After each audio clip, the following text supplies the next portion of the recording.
hari ini luar biasa ya. Selain sebagai trainer dan konsultan, beliau juga memiliki satu PT ya, bergerak di bidang training, namanya PT Duta Astara Wedar ya. Jadi luar biasa dengan pengalaman dan kompetensinya. Saya rasa nanti hari ini kita akan mendapat banyak dari Bapak Dwi ya. Nama lengkapnya itu Pak Dwi Ahad Wahyudi ya. Gelarnya Sarjana Ekonomi Master A.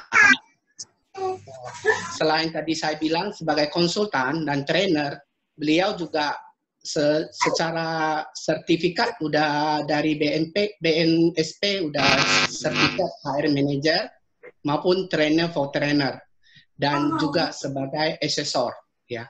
Dan beliau selain trainer juga ahli dalam people development ya. Jam 2 5 menit maka kita panggil pembicara kita Pak Dwi, waktu dan tempat kita silakan Pak Dwi. Oke, baik. Selamat siang Mas Miki, selamat siang rekan-rekan semua. Semoga hari ini sehat. Wah, ini lumayan ada 56 ya. Oke, baik. Rekan-rekan semua. Hari ini kita akan mencoba diskusi tentang strategik, bagaimana strategik itu disusun, strategik organisasi itu disusun, dan kita mencoba untuk berbasis balance scorecard ya. Oke, ya, halo.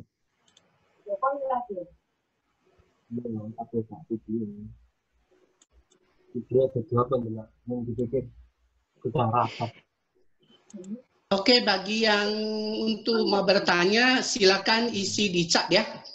Ya. Jadi biar pembicara kita konsentrasi dalam membawa materi presentasinya. Baik. Baik, terima kasih Mas Miki.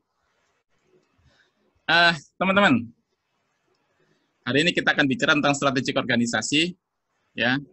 Kita akan bicara tentang strategi organisasi. Hari ini kita akan bicara tentang strategi organisasi berbasis balance scorecard. Terima kasih Mas Miki. Teman-teman, untuk supaya tidak mengganggu proses diskusi bersama rekan-rekan yang lain, apabila di lingkungan tempatnya teman-teman ada suara selain yang ada di dalam laptop ataupun yang di dalam yang di sekitarnya, supaya mohon untuk bisa berkenan di mute ya, supaya nggak mengganggu yang lain. Oke. Baik. Tunggu sebentar, masih belum muncul di... Oke, slide-nya sudah muncul. Kenapa mati lagi? Baik. Tadi sudah disampaikan oleh Mas Miki, saya adalah Dwi Wahyudi, tapi biasanya teman-teman kalau di komunitas seringkali memanggil saya adalah Cak Dwi Awe gitu ya. Di sini juga ada beberapa sahabat-sahabat saya yang mungkin sudah berada, sudah pernah berkenalan, sudah pernah tahu, sudah pernah berinteraksi dengan saya. Thank you banget. Selain sebagai konsultan dan trainer, saya juga sebagai people development expert ya. Saya sebagai asesor ya. Saya sertifikasi BNSP, untuk trainer of trainer, HR manager, coach practitioner, dan passion saya alhamdulillah bergabung di komunitas ini sama ya, sharing and learning. Semoga kedepannya makin banyak yang bisa kita sama-sama saling belajar ya. Baik. Ada hal awal yang sebelum kita menginjak pada materi manajemen strategik ini, teman-teman, tolong untuk tidak kemudian kita kita menganggap diri kita merasa bahwa ini bukanlah materi yang cocok buat kita, gitu ya. Tolong untuk itu dihindarkan. Kenapa?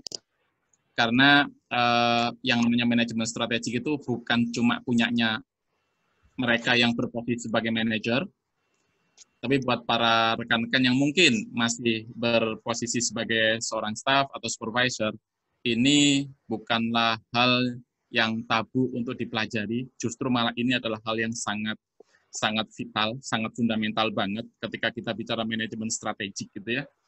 Bahwa apapun yang kita lakukan di dalam proses fungsi HR, maka itu tidak akan terlepas dari yang namanya fungsi di strategik organisasi. Nah, ini sesuatu yang mungkin harus kita pahamkan banget. Jadi teman-teman jangan merasa, waduh, ini materinya berat. Enggak, kita enggak berat atau enggak ringan. Tapi materinya adalah kita perlu paham untuk dicoba. Dan PR besarnya adalah bagaimana nanti teman-teman bisa mencoba, ya, bisa mempraktekkan proses ini ke dalam tempat kerja khususnya, ya, ke tempat kerja khususnya. Karena ini akan sangat-sangat powerful terhadap proses kita ke depan. Oke, baik. Kalau kita bicara tentang yang namanya HR strategik atau yang namanya manajemen strategik, gitu ya, maka kita mencoba untuk melihat apa sih. Jadi kalau kita bicara eksekusi dari sebuah strategi, itu akan terjadi merupakan tantangan yang harus dihadapi oleh semua korporasi atau semua organisasi setiap waktu. Ya, semua organisasi setiap waktu. Kalau kita bicara eksekusi ya, kita bicara eksekusi sini. Nah, oke. Di dalam proses eksekusi strategi ini terkadang, malah yang lebih sering terjadi adalah kita ini pinter banget di dalam merencanakan, ya, merencanakan strategi, membuat program. Oh, kita pinter banget. Problem yang terjadi apakah strategi kita tereksekusi dengan baik atau tidak. Nah, ini yang terjadi masalah, gitu ya. Terkadang kita sudah buat strateginya bagus banget, ideal banget. Sudah ada rincian activity, sudah ada PIC, sudah ada due date-nya kapan harus diselesaikan. Dan ternyata itu masih belum memenuhi apa yang diharapkan oleh tim kita sendiri, tim kita maupun oleh organisasi. Nah, ini menjadi satu tantangan buat kita gitu ya.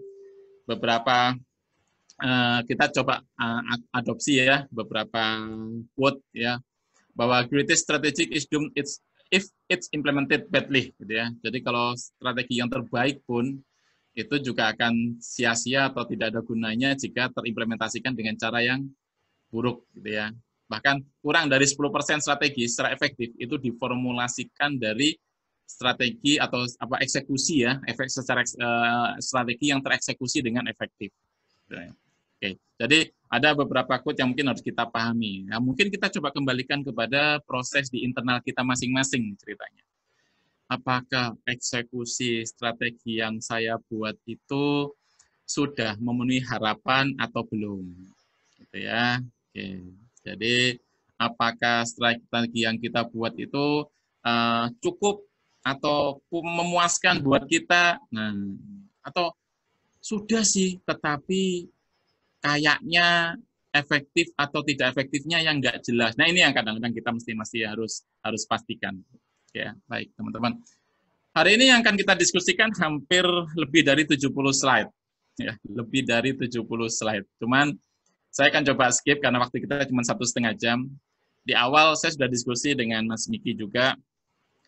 Apakah gini, saya rada sulit kalau harus memotong materi yang saya sampaikan. Maka mungkin nanti akan ada waktu-waktu di mana rekan-rekan akan bisa sambil belajar, karena saya akan kasih konsepnya menyeluruh. Artinya secara strategik organisasi berbasis balance scorecard, saya akan sampaikan secara menyeluruh. Tinggal nanti kalaupun misalnya teman-teman masih butuh ada diskusi dan lain sebagainya, bisa kita lakukan di waktu yang lain. Saya akan sangat terbuka, sangat welcome ketika kita akan diskusi tentang bagaimana balance scorecard itu bisa diimplementasikan di organisasi kita. Ya, jadi sengaja memang saya sampaikan materi keseluruhan supaya nggak ada benang merah yang terputus. Kalaupun misalnya nanti ada benang merah yang terputus, nah coba kita akan diskusikan. Mungkin berbedanya adalah dari persepsi atau cara pandang yang mungkin ada terjadi di masing-masing organisasi. Itu yang terjadi. Oke, baik. Rekan-rekan semua. Sustainable Successful Company adalah perusahaan yang secara sustain ya, yang harapan kita itu adalah kesuksesan organisasi itu sustain ya, bukan cuma seketika, bukan cuma insidental, tetapi betul-betul terpelihara gitu ya, kemudian terjaga ya, Jangan sampai, oh sekarang lagi bagus, nggak lama kemudian kita turun lagi, ya, terjun bebas lagi gitu ya. Terus nanti naiknya merangkaknya sulit banget tuh terjun bebas lagi. Nah, mengadopsi dari kondisi yang sekarang terkait dengan kita terkena wabah COVID dan lain sebagainya. Sebenarnya yang dikatakan manajemen strategik itu ada wabah atau tidak ada wabah, itu akan selalu dievaluasi. Akan selalu kita review di awal, hasilnya bagaimana, terus kemudian kira-kira ujungnya bagaimana. Nah, itu selalu akan dilakukan evaluasi. Karena yang namanya tantangan dalam proses, ya, tantangan dalam proses itu tidak hanya terjadi pada saat COVID. Tanpa adanya COVID pun, kita juga sudah ditantang dengan tantangan yang lain, gitu ya. Baik internal maupun eksternal. Nah, jadi ini yang akan kita lakukan. Nah, kenapa akhirnya kita ciptakan yang namanya balance scorecard? Karena harus ada nih balancing terkait dengan kepentingan customer, kepentingan orang-orang internal, maupun kepentingan para shareholder. Nah, ini yang mungkin akan coba nanti kita akan deskripsikan. Kita akan coba nanti detailkan bagaimana sih itu diwujudkan dalam konteks balance scorecard. Oke, teman-teman. Oke.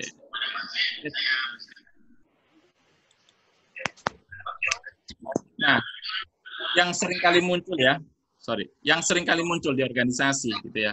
Ada beberapa gap nih yang kita temukan ya. Ada beberapa gap yang kita temukan.